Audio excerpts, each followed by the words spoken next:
dëgg fa yàlla man waa ji ay mbiram daf may bëgg a jaaxal. Karim xorom xaq turam yi sax man wax ko du coqatu ma daanaka mën a dum ko moom daa mel ni ko ànd ak seytaane rek. Karim naa def xaq ak na nga tey maa yaa ngi jàmm na ko njaboot di ba kenn wopp ma Karim am nga 2 minutes chata am nga merci beaucoup Karim yow nag day yaakaaroon naa ne lépp di nga ko def loolu jàkkaarloog Sénégal yi di leen saaga ndey saaga nga nu nag saaga wu ñaaw tey yor nga jikkoy seytaane yoo xam ne suñ borom gëm naa ne xam nga gëm njort naa ne xam nga tuuti ci alxuraan gëm naa ne suñ borom mën na la cee dencal ay duma ndax boo fekkee sénégalais yi ñuy xeex bu ñuy wax di metti du leen metti dañ naan étranger yi te bokk na ci li leen gën a metti mooy ñi nekk ci mbedd yi di yalwaan surtout jigéen ñi ak xale yi seetaan si moom la ngay dégg sax ay waxu étranger nii naa loolu ngay dégg nga jël ñëw stigmatisé maanaam yaa ngi wax respect ci côté guinéen yi suñ mbokk guinéen yi mais yow yaa leen respecté wul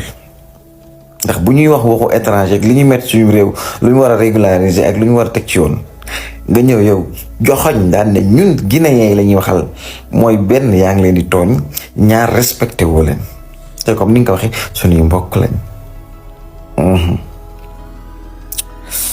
ñaareel bi chose nga ne saaga bi gën a ñaaw bi nga saaga nit ci alxuraan yi nekk ci réew mi nga ne alxuraan gu baax gi ci réew mi sax ñoom Guinéen ñoo ko wax ñoo koy làkk ñoo ko xam te ñu gis fi ñu dem ci ay concours yu ñu organisé au niveau international dem ba Arabie Saoudite ay gone yu juddoo fii ci réew mi dem na coppet prix ba indi gisuma la nga neexlu ko benn yoon donte sa lépp nee nga ci diina nag alxuraan bi ngaati ngaxati fu ne nga jëm fa gisuma benn yoon mu jaral la jël sa oto wala defu kañat jox ko gone yi nga xam ne dëkk nañ ci réew mi gagné ay prix ci wàllum alxuraan donc moo tax man sa xeex bi daa rax seytaane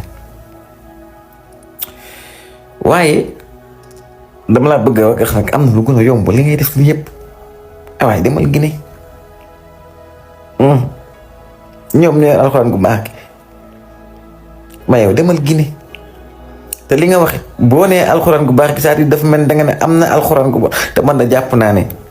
ñi nga xam ne jot nañoo góorgóorlu bay ndab nabi ci alxuraan gi buñ ko mënul wax mu neexit ba ci yàq ay baatit ñoo tane ñi nga xam ne lijjantiwuñ ko te ñooñu rek war nga leen ko rusee nga taxaw wax sa wax ju ñaaw ju rëy ji waaye doom demal Guinée ndax ñu noppalu ñun sax boo demee ñu noppalu bëri nga wax ñaan nga teeyoo te dafa am lu mag mu baax lu mu wax nee na gàllaaj ju nit ñett yi la benn bi mooy noppi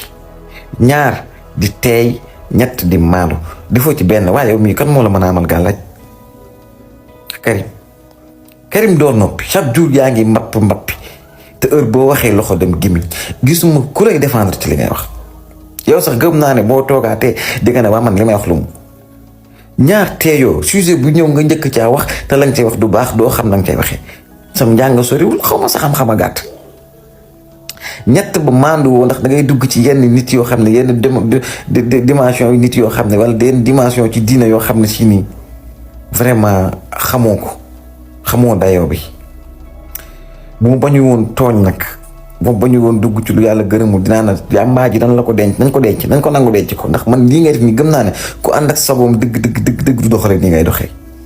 vraiment nag yaa ngi bëgg vraiment soof Karim yaa ngi bëgg soof de